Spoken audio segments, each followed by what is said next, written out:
यानंतर आपण पुढे बघूयात। साताऱ्याच्या नायगावमध्ये उपमुख्यमंत्री अजित पवारांनी सावित्रीबाईंच्या स्मारकस्थळी अभिवादन केलं आणि यावेळी त्यांनी ओबीसी आरक्षणाशिवाय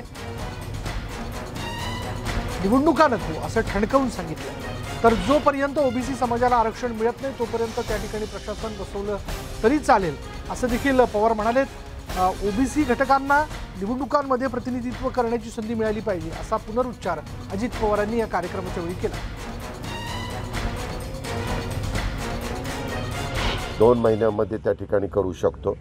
आता ते करतील असं वाटतं, ज्या अर्थी ते सांगतात तर तो 2 महिन्याच्या ऐवजी 3 महिने 3 महिन्यात व्हावं, कारण आमची सगळ्यांची महाविकास आघाडीची इच्छा आहे काही झालं तर ओबीसी घटकाला पण निवडणुकीमध्ये प्रतिनिधित्व मिळालं पाहिजे। तो त्यांचा अधिकार आहे, तो त्यांचा हक्क आहे आणि तो तिथं दिलाच गेला पाहिजे। तोपर्यंत प्रशासक बसवले तरी चालतील, म्हणजे जर मुदती संपल्या जिल्हा परिषद, नगरपालिका, महानगरपालिका, पंचायत समित्या, तर तिथं प्रशासक नेमावेत आणि तिथला निर्णय ओबीसीचा झाल्यावरच त्या घटकाला पण त्यांच्या पर्सेंटेजमध्ये जागा ज्या नियमाने बसवता येतात त्या मिळाल्या पाहिजे।